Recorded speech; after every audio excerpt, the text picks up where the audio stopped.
You're not crazy, and you're not lazy. And no, constant cravings, exhausting workouts, and hating the mirror is not your forever, especially not after 40, no matter what they've told you. Body freedom is stable energy, balanced hormones, eating carbs without fear of gaining weight, and feeling great naked. And that's exactly where this podcast is taking you. Welcome to the Body Freedom Podcast, where we dig into all things women's health and give you the real actionable tools to claim body freedom for yourself. Follow the show and leave a 5-star rating. It's how more women find us.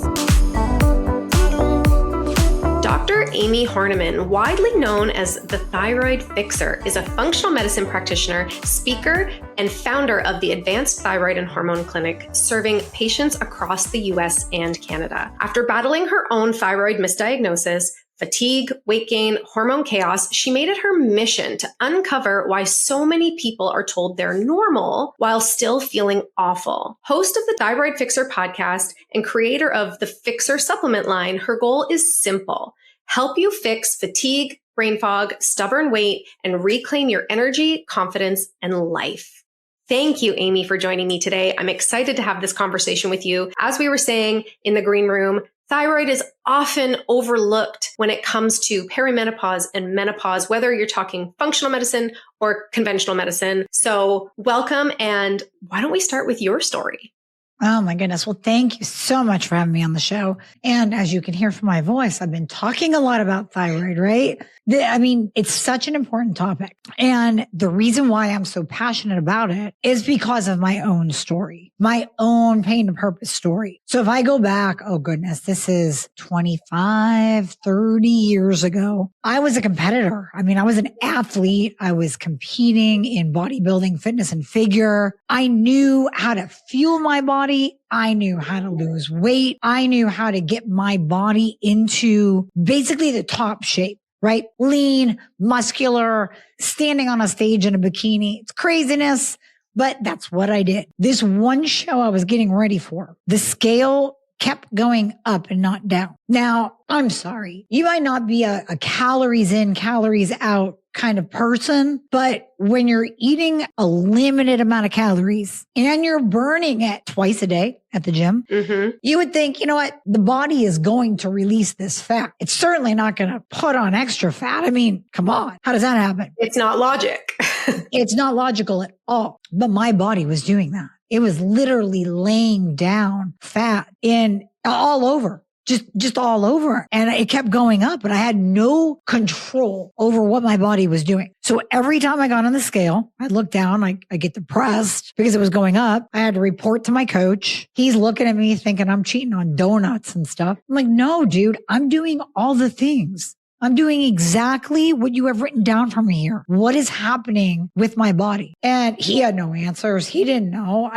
Nobody could help me. So I did what we all do. I went to my doctor. Yeah. And I told my doctor what was going on, and he ran some tests at the time and said, you're normal. Everything is fine. I'm like, okay. I don't feel normal. I don't feel fine. So I'm not going to accept that. So I went for second opinion time. Doctor number 2. Doctor number 2 looks at what I'm eating, looks at my exercise regimen, because by this time I started bringing it in. He's like, your BMI, it's in the normal range. He points to this chart. He's like, why don't you just try to eat less and exercise more? I'm like, you're kidding, right? Did you see the caloric intake on the paper, or did you just not even look at that? Right. So I left that appointment totally distressed. I got in my car. I cried. I prayed. I started wearing sweatshirts at the gym. I was so embarrassed and so just hopeless, really. I didn't think anybody had an answer, but I kept going. So I went to 6 doctors total, and they all dismissed me. They all said you're normal. They all said you're fine. Eat less, exercise, all the things, all the medical gaslighting. Doctor number 7 finally diagnosed me. She touched my throat and she said, swallow. Oh my God, you're touching me. Wow, that's a first. She said, you have some nodules here on your thyroid. And,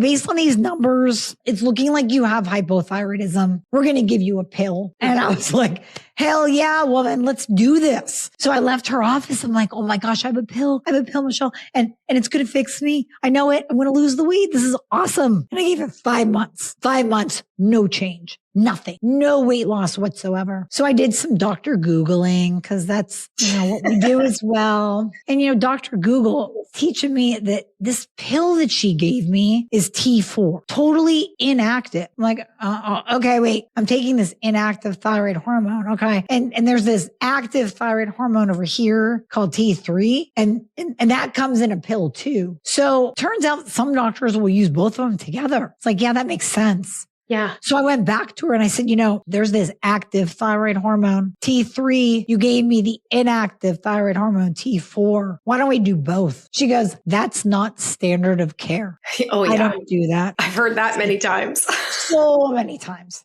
And I said, well, I'm going to find somebody who does. And that's what led me into functional medicine. Ultimately, that's why I'm here doing what I do. That's why I'm talking till I can't talk anymore about the thyroid, because it is that important. Yes. It literally has control over your entire body. Yeah. Thank you for sharing that. I mean, sometimes Synthroid, which is the typical pharmaceutical that people get that is T4, sometimes it works. If you are deficient in T4 and your conversion to T3, like you were saying, the active hormone, sometimes it can work. Sometimes it works for a period of time and then stops working because it wasn't the actual root of the issue to begin with. And then sometimes it's the conversion that's the problem and you actually need T3. Bingo. So I'm thinking about somebody specifically who years ago said to me, I don't want to, say her name or anything like that, but said to me, oh no, my doctor said my thyroid was fine. And I immediately cringed. I just I hate the word normal. I hate the words you're fine. I hate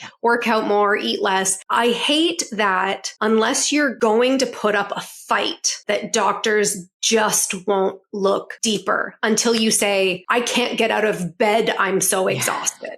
Until it is the extreme. But you're going to the gym every day. So you're obviously not feeling that bad. That's how I feel like the doctor's thinking, right? Right. Oh my gosh. I love you for saying that too, because I say that in the book. Normal is a setting on the dryer. It should never be used to describe your labs. Yeah. You always want to land in the optimal.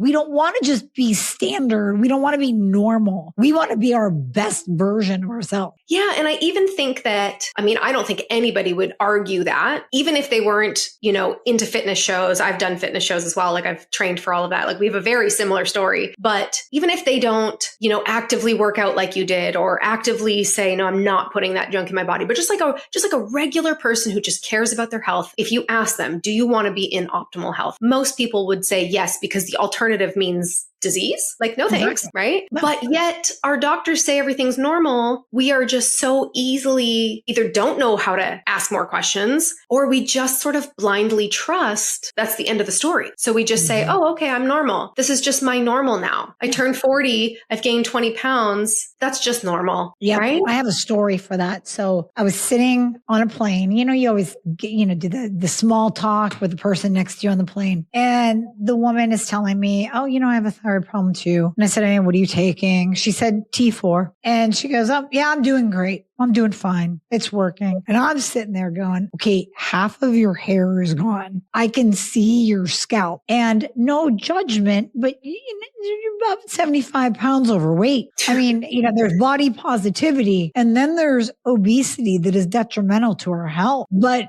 that was her normal, fine, good. Everything is working just hunky dory. And to your point, I think that's it. We change our normal to fit what we believe our bodies should be instead of what our bodies truly were meant to be. Oh yeah. And I gotta say, I will refuse to accept anything other than during pregnancy or postpartum, real situations. But if you are in full control at that point, I refuse to accept that my age is going to dictate the way I feel. Absolutely. No, we never accept that. No, that's a rule for all the ladies out there. Absolutely not. Refuse. And you know what? You're modeling to your family, to your kids, to your nieces, nephews, whoever. And then at the end of the day, I've heard women over 60 say things like, they have a low libido, which also comes with thyroid hypothyroid. I have a low libido, but like, what do I need that for anymore? Are you telling me that at 60, that is young? Are you telling me at 60, you don't want to have a healthy sex life with your partner or whoever? Right. Like, let's hope for like solid mid 80s here for me. Exactly. You know? So I think you're right to that point. Like we kind of just think about our bodies as like, oh, this is the way it should be, so it's fine, rather than like, let me strive for something more. And like, there's a saying about living a long time versus living well for a long time. And they're two very, very different things. Well, yeah, like Dave Asprey, man, he wants to live to like what, 130 or 150. I don't want to live that long unless I look good and I feel really good. Like I'm not just going for a number here. I'm going for quality. So if it means that I hit 90, but I'm still having sex and skiing, I'm good. I'll take that all day long. Yeah, agreed. Yeah. I fully agree. So let's talk a little bit about the thyroid in general so that women know what, if they're feeling the symptoms that you're talking about, the brain fog, the fatigue, the weight gain, what do we feel like, these women are coming up against with their doctor other than just normal? Like, are their doctors telling them it is just age? Are they confusing hypothyroidism with perimenopause, which in itself is just kind of another diagnosis of a misarray of symptoms, in my opinion? What are they coming up against, and what can they do to either have a workaround to get the answers they want, or what are the questions they need to ask their doctors? Oh, okay. Let's break this down. Okay. So first we have to look at the symptoms, and what I want a woman to do who's listening is just bullet point your symptoms. And we're going to name off a few just to kind of get your brain rolling. Obviously we mentioned weight gain, inability to lose weight, hair loss, fatigue, constipation, brain fog, anxiety, depression, dry skin, loss of the outer corners of your eyebrows. You already mentioned low libido, low motivation, like really like, I don't want to do anything right now. Low body temperature, where you are cold when everyone else is normal. Low heart rate, low blood pressure, sometimes very erratic blood sugar, where you could have high or low. You could be eating carnivore and still be insulin resistant or type 2 diabetic because the thyroid controls that. You could have a really wonky lipid panel because the thyroid controls that. And you're like, I'm doing all the things, right? So it really is, I always say that the thyroid from head to toe, it runs the show. So it really controls every aspect of your body. So I want you to bullet list your symptoms. Now, we know that some of those will overlap with perimenopause and menopause, but this is why in the book, I talk so much about thyropause. And thyropause is that intersection. So it really is where perimenopause is happening.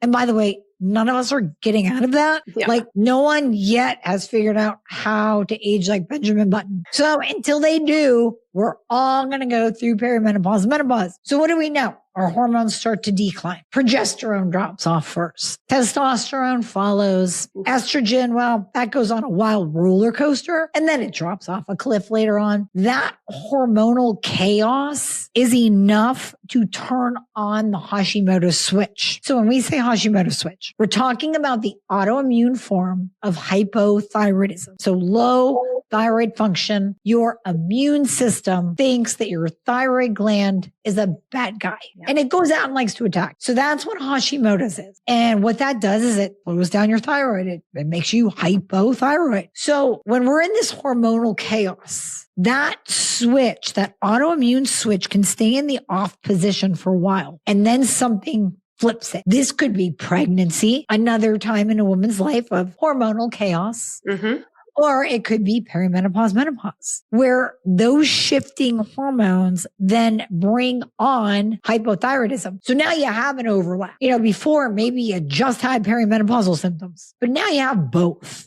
Yeah. And it's not that we have to figure out which is which. We treat both. So this is going to lead into our step 2 for women. Get tested. Test, don't guess. But get tested thoroughly because if you half-ass the testing, if your doctor half-ass the testing, if your doctor says no to testing, it is time to get a new doctor. Yep. You do not spin your wheels for 4 months trying to convince your PCP to write the damn reverse T3 on the test. You move on because you're wasting precious time of your life. So do not try to battle the insurance system and get your OBGYN to somehow magically know what the thyroid does when she doesn't. Just get the testing done properly by someone who knows what they're doing. Now, we have the ability to order our own tests. We do. Like, we even have a full at-home panel for thyroid and hormones that people can do in the comfort of their home. That's cool. But you have to get the test done and then you have to interpret it. So in the Thyroid Fix, in my book, that's literally what I'm taking people through. So if you do have to order your own, no big deal. Don't rely on your PCP to interpret it for you. We're going to look at that together.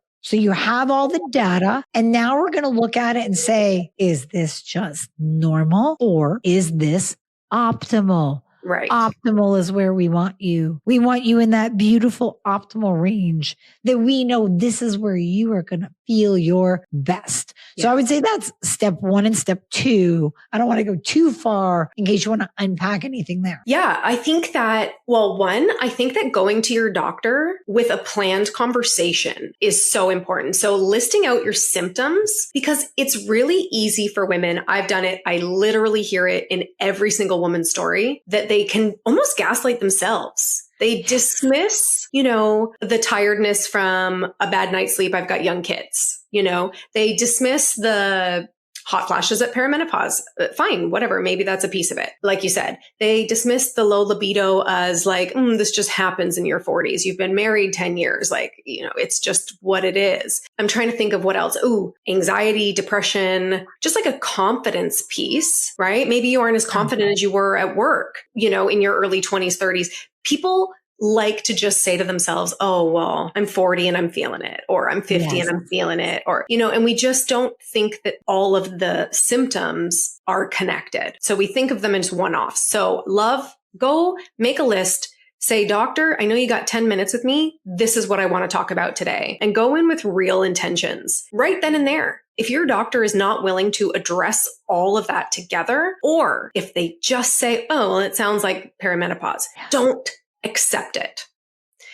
Both Amie and I, and there are many practitioners that you can order these tests at home. Yes, it's coming out of pocket, but is it worth it if it means your 40s, 50s, 60s, and 70s could be the greatest years of your life, for a $200 test, a $500 test? And so to your point, step number 2, actually taking somebody through it. So in your book, The Thyroid Fix, you've got a standard sort of protocol that you would put somebody through based on their findings, or am I wrong about that? Yeah. So how I built this out, Michele, was kind of unique. So I've been in this space for a long time. I read all of the thyroid books out there, even the OG ones from the 90s. The one thing that no one, I don't want to say they didn't have the courage to write. I think a lot, especially if it's written by a doctor, they're kind of scared to talk about the medication piece. And this is, i.e., the thyroid hormone replacement piece. So just like we're talking about bioidentical hormone replacement therapy now with menopause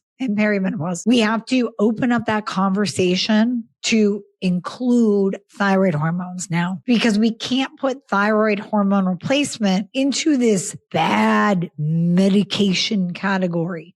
That category where women say, I don't want to take that the rest of my life. Okay, those are your Band-Aid medications. Those are the ones that you're probably going to get handed to you like candy if you go in and say, I'm depressed, or you have elevated cholesterol. You'll get the antidepressant, you'll get the statin, you'll get the BP med, no problem. But thyroid hormone replacement is different. So I just wanted to say that right off the bat. Next up is when we are talking about treating what we see on paper. So we have the symptoms. Now we have the labs. Now we're going to look at those labs through a nice little optimal microscope and make sure that they're not just falling in that standard lab value range. Because you're not standard and you're not normal. You want to be optimal. So we're going to look at it through that lens. Then what I did with the Thyroid Fix is I built it, and you might be too young, girl, but you remember those choose your own adventure books? Oh, yes. Do you? Okay.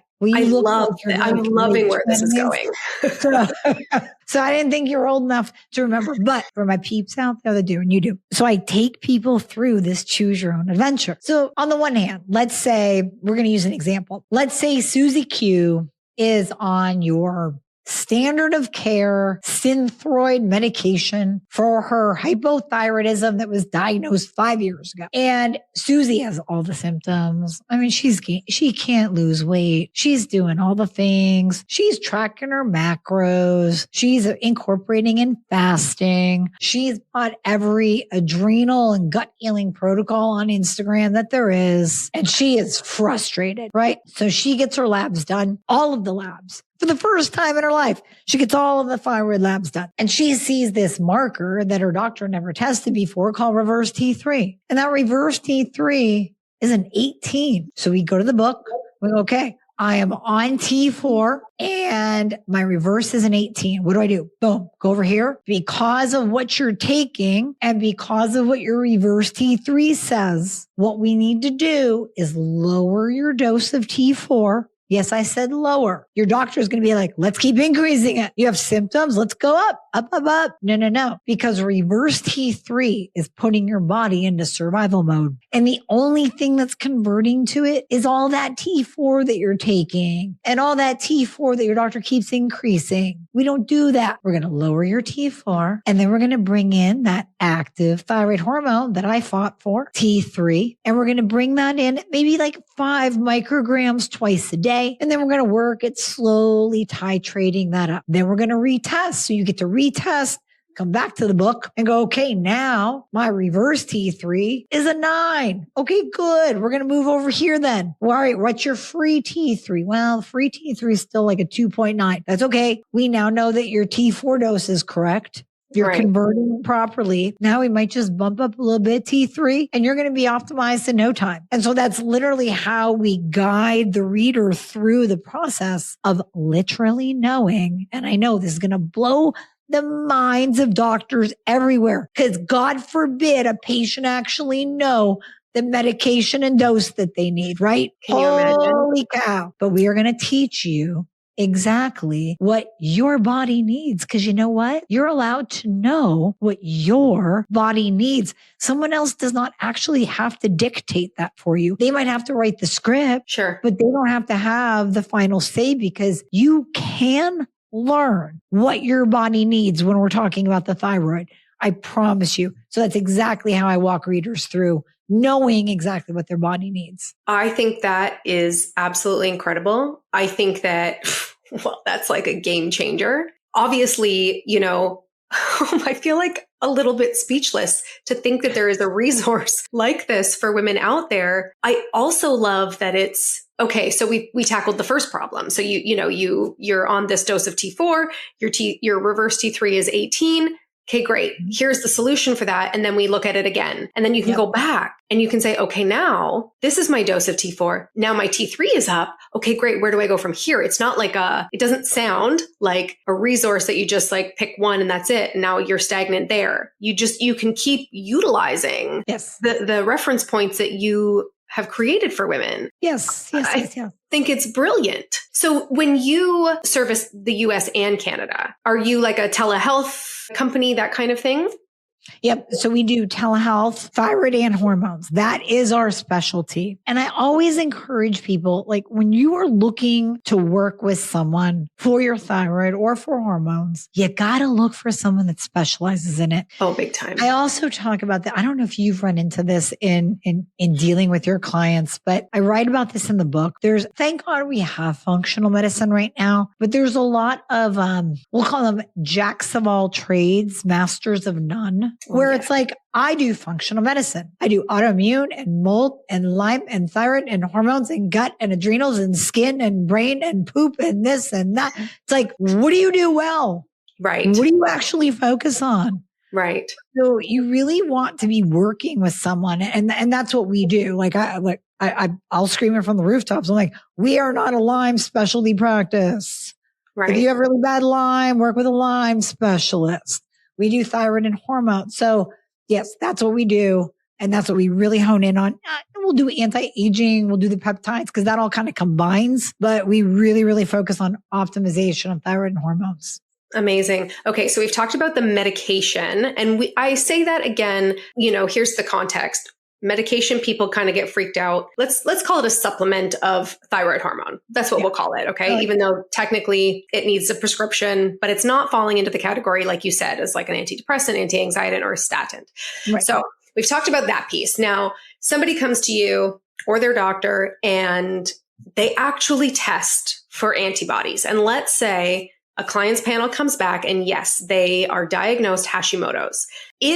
I want to talk about, so I've got two questions. I'm excellent in asking two questions all the time. Is that the end? Will you always have Hashimoto's and now you just accept that you have this diagnosis? And if not, what are some of the other pieces of the lifestyle that need to shift in order for that diagnosis to change, go into remission, however you want to talk about it? So two, somebody comes full diagnosis Hashimoto's. Where do they go? Okay. So you have Hashi. So we know that your body is attacking your thyroid, right? We need to calm that down. We need to tell your body that it's safe. And your thyroid, it's not a bad guy. It's cool. You got to chill out. One way we do that is by lowering the antibodies. So if you think of those antibodies like little soldiers, they like to go out and they start a war.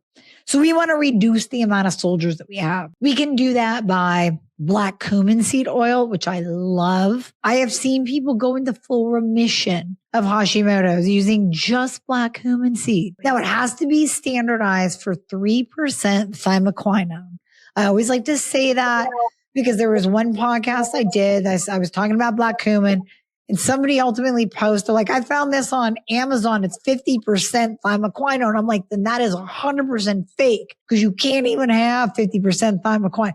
You want 3% thymoquinone. That's the active ingredient in black cumin. So we can use that. We can use low dose naltrexone. That's a prescription, but it does very similar things to black cumin. It's going to lower antibodies. It's going to lower inflammation. It's just going to help your thyroid gland work better, but calm down that autoimmune attack. The lifestyle piece that is so vital. It's so vital. Gluten-free. And for goodness sake, it's not a fad. It's not like in this day and age, we've heard gluten-free all the time, like over and over again, to the point where it's almost like we become numb to it.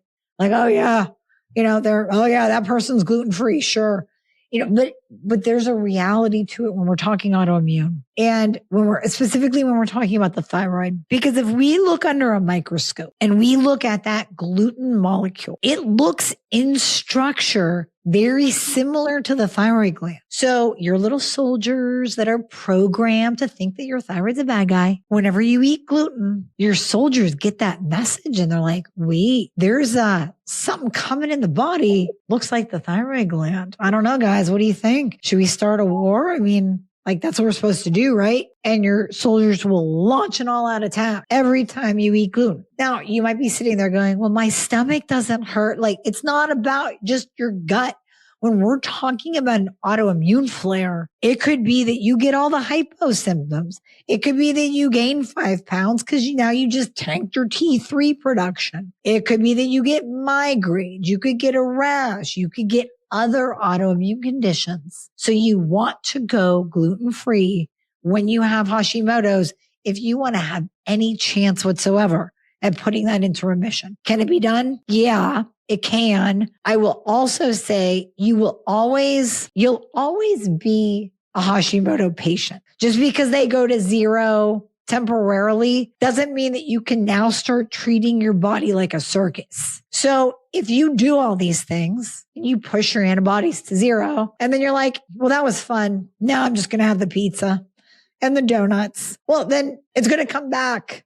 You're going to be in the same position as you were before because you stopped doing the very thing that made you better. So yes, it can be put into remission. Yes. Whether or not you're going to avoid thyroid hormone replacement depends on how far down that autoimmune pathway you are. So if you're catching it in the beginning stages where, maybe you just put on 5 pounds, maybe you're just like a little tired, not too bad. Okay. We might be able to keep you off thyroid medication at that point. But if you're 5, 10, 15 years down the road, no one has told you had a Hashimoto's, no one's been treating you properly, you haven't gone gluten-free, then your thyroid has been destroyed for over a decade. You might need thyroid hormone replacement at that time, because I guarantee you, if I beat you up every day for a decade, you're not going to be as productive as you once were 10 years ago. So yes, there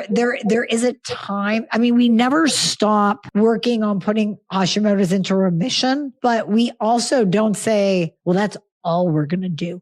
I mean, sometimes we do bring in the thyroid hormone replacement as well. How refreshing, probably as a practitioner, that you're just a straight shooter. Like, it is something that is so hard as a coach, as a practitioner, when you are saying to your client, okay, well, we're going to have to look at gluten-free options, and the resistance of that conversation comes into play, because I think you're right. I think that it's been thrown around a lot over the last 15 years.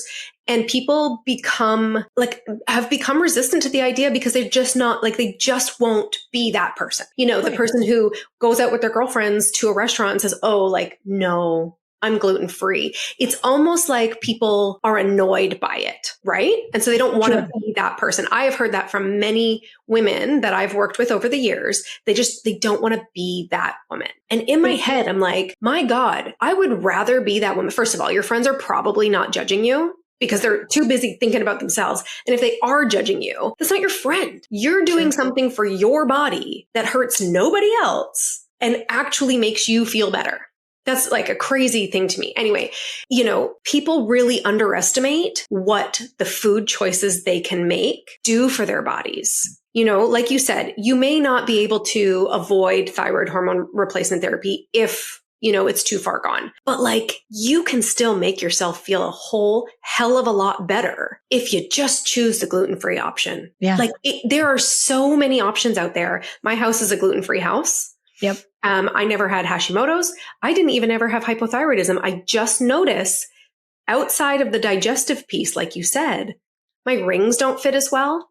Mm-hmm. Right? If I eat gluten, usually it's an accumulation for me. And the other thing that I think is totally crazy, with all the information we have around wheat and grains, and what that does to our body, my son is in daycare, and I had to literally lie to his daycare provider to make sure he has a gluten-free diet at school. And not because he doesn't ever eat gluten. I don't have a full restriction on him. I want him to have a regular life and childhood. They told me that every meal and every snack provided 5 days a week contains wheat. And I said, no, I'm sorry. That is unacceptable. And that probably, if that's a 3-year-old, you're telling me that doesn't exist all the way through elementary school, all the way through high school, all the way through university and college, that's what our options are. You know, what's interesting is, I'm so happy you said that, Michelle. I get the question all the time, why is there more autoimmunity right now, autoimmune conditions right now? And I'm always answering toxins, yada, yada, yada. And all that is true. But that's another layer right there. Our children are literally, their guts starting at the age of whatever, 2, 3, are literally being destroyed by our daycares and our schools. Yes. It starts there. Yes. Wow. Yeah. So I had a fight with a provider because I was like, no. It's one thing if my kid goes to a birthday party and has a cupcake. It's another thing for my kid to have been eating this for 3 meals a day, 5 days a week. That's ridiculous. The age of 2. Yeah. Crazy. Yeah. So, to the women out there listening about the gluten-free piece, you have to think of what's worth it. No matter what you do in your life, there is going to be a benefit and there's going to be a risk, or there's going to be a pro and there's going to be a con. And are you telling me that you are going to die on that pizza or feel like garbage for the rest of your life? That to me is insane. And I love how you're such a straight shooter about that, because it is hard as the coach to be like, well, I hear you, but also, it's a sticky spot for the coach when the person is is pretty resistant. So I actually really love your message. And for those listening, man, you're going to have to make a choice. Absolutely. Yeah. I mean, it just comes down to what do you want? Yep. And, I have told patients before who push back, I go, well, then don't complain to me in a couple of months when you haven't lost the weight. I don't want to hear it. They're like, whoa, what? I'm like, listen, I'm just giving you the truth. Yeah. Like if you won't do this small step, that by the way is so easy these days. Come on. This isn't 1985 where you have to like bake everything yourself for gluten-free. Like you can use the gluten-free options. You don't want to have your whole house be, gluten-free pretzels and gluten-free crackers and gluten-free this and gluten-free that. Make some stuff yourself and eat real food for goodness sake. But you can use those gluten-free crutches to still enjoy the food that you love, or your kids, like you said, can still have a freaking cookie. It just has to be gluten-free. Yes. And yeah, it's all about people realizing the reality of the situation and not sticking their head in the sand, hoping for a different result. 100%. And I think that it's a great disclaimer that like you can go on hormone replacement therapy, thyroid replacement therapy. You can go on GLP-1s and peptides and all of the things. But if you're still eating food that your body is reacting to, you are not going to see the results from it that you say you want when you come to a practitioner or, a functional medicine doctor in the first place. Like you can have all the thyroid medication you want. And if your thyroid is still under attack, then you're still completely inflamed. Yep, exactly. Another piece, let's talk about exercise.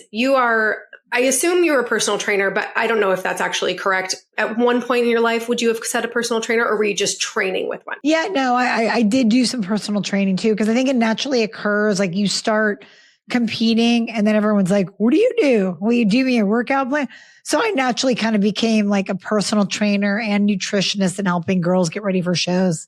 Okay. Yeah. So same scenario. Let's talk about the exercise piece. And the women who come to me, the women who listen to this podcast, they're not lazy. They are not, sit on the couch all day and eat chips all night, all the things. They are women who are tracking their macros. They are women who are like, oh my goodness, what am I doing wrong? I'm hitting the gym 5 days a week. I'm, eating 1,200 calories a day. What's going on? What's the exercise piece that you would tell women in this scenario? Hypothyroid. So first of all, lift heavy shit, because if you are a cardio queen, if you're on your Peloton 5 days a week, what you're doing is you're actually going to make your thyroid worse. So what I mean by that, whenever we're doing just cardio, that actually increases your cortisol. And when we're talking about the thyroid, it's like the thyroid's a canary in the coal mine. I mean, if you're under a lot of stress, it will tell you. And it will downregulate and not work well. That T4 to T3 conversion that has to occur, the inactive thyroid hormone has to become the active thyroid hormone T3. If cortisol is high, that's not going to happen. What's going to happen instead is your body is going to go into this hibernation state like a bear does in the winter. And your body's going to say, I don't care how many hours on that bike or step mill or Stairmaster you do. What we're going to do is hold on to fat for dear life because we think that you're actually like in the ICU dying for some reason. Right. We think that your body needs some help here and it doesn't really need to burn fat. And you know what? You don't need that hair on your head either. You definitely don't need to have sex. You don't need to think. You don't need energy. No. You don't even need to poop every day. Right. You just need to lie there and survive. And you're like, wait a minute, I'm not in the hospital. What's going on? Well, your body thinks it is because you decided to be a cardio queen and you pushed up your cortisol so high on a day-to-day basis that your body has now shuttled up your reverse T3 and locked your body down. But wait, I thought cardio was good. I thought it would burn fat. No, not all the time. I mean, cardio in the sense of doing cardio, like when we say the treadmill, the bike, whatever, there is a benefit to the cardiovascular system. Sure. But you know what really gets your heart rate up? Lifting heavy shit. Yep. Try lifting a heavy weight a couple of times, do 10 reps of something and let me know what your heart rate is. Yep. It should go up if you're working hard enough. If you've picked up more than the little 2.5-pound weights, your heart rate should be going up. And that personally is the best way to get in cardiovascular fitness than spending an hour on a bike, which does nothing for you. I couldn't agree more. Also, lifting weights lowers inflammation, builds muscle if you're not in a catabolic state. So everything that Amie just said, if your cortisol is not, if your adrenal glands are not completely tanked and overburdened and all the things, you're in an anabolic state, you're building muscle, you're boosting your metabolism. You are literally supporting your thyroid. Lowering insulin, uprating growth hormone. I mean, the benefits are crazy. All of it. And we have to stop thinking about these freaking trends, the Pilates trend, the Peloton trend. And I'm not saying that these things all don't, have a place in our world, but let's get back to the basics. Let's squat, let's deadlift, do some pull-ups. You can't do pull-ups. Make that a goal, because lifting your own body weight, that is not only incredible for the body and building muscle, but how incredibly empowering it is to master a pull-up at the age of 40, at the age of 50. I love going downstairs to my gym. I have a 3-year-old and he'll be like, "Mommy, you're so strong." Yes, dude. Yes. And that is absolutely something that I want all of my kids to strive for. Not because it's an aesthetic piece, although, it doesn't hurt to look good naked. Okay. Right. But you shouldn't want to grow up and think that strength isn't an important piece of your health. Yes, exactly. 100%. And I was going to have caveats and nuance to all of that, but no, like you said, just lift heavy shit. Lift heavy. Keep it simple. Yeah. I love it. Is there anything else you want to tell the listeners today? The biggest thing when you're going through this journey is to have hope. Like I said earlier, I was hopeless.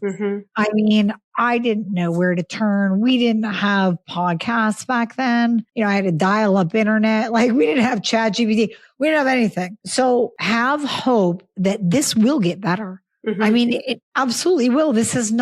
You're not a hard case, no matter what you've heard. I don't care how many doctors you've been through.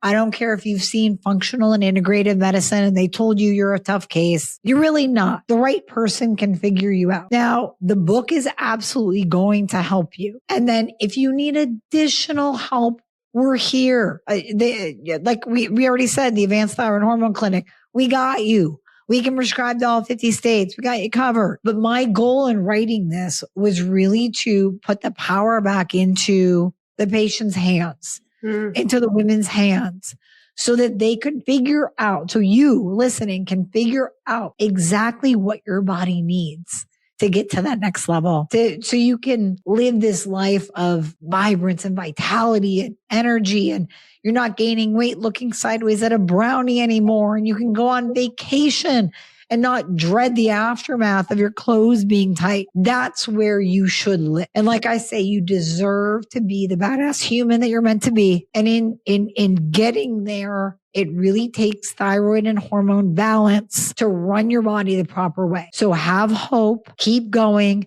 Use the Thyroid Fix as a resource. I even go deep into how to talk to your doctor in there. We touched on it today. I go deep in there, giving you all the tools, some tricks that you can put up your sleeve to actually get your doctor to do what you want him or her to do. So grab the book and have hope at the same time. I promise you things can change. Amazing. I love that. Dr. Amie, where can people find you and find your book? Absolutely. So the book, you can go to thyroidfixbook.com, and you can find that on any retail site, Amazon, Barnes & Noble, Target, wherever books are sold. And then my site is dramie.com, DRAMIE.com. From there, you can maneuver around. You can book a free call with my team. We'll just go over what it looks like to work together. You can find the Thyroid Fixer podcast on there that Michelle's going to be a guest on too. I'm so excited. And then you can also find the Fixer supplement line, all the different resources. Just go to dramie.com. Amazing. Thank you so much for today. It was a great conversation, very informative. Amazing. Thanks, Michelle. That's a wrap on today's episode of the Body Freedom Podcast. And remember, body freedom isn't a fantasy reserved for women in their 20s. It's stable energy, balanced hormones, eating carbs without fear, and feeling great naked at 40, at 50, at any age. And every episode is walking you one step closer. Before you go, if you're not sure what's actually blocking your body freedom, take my free metabolism quiz. In just a couple of minutes, you'll find out exactly what's going on with your metabolism and what to do about it.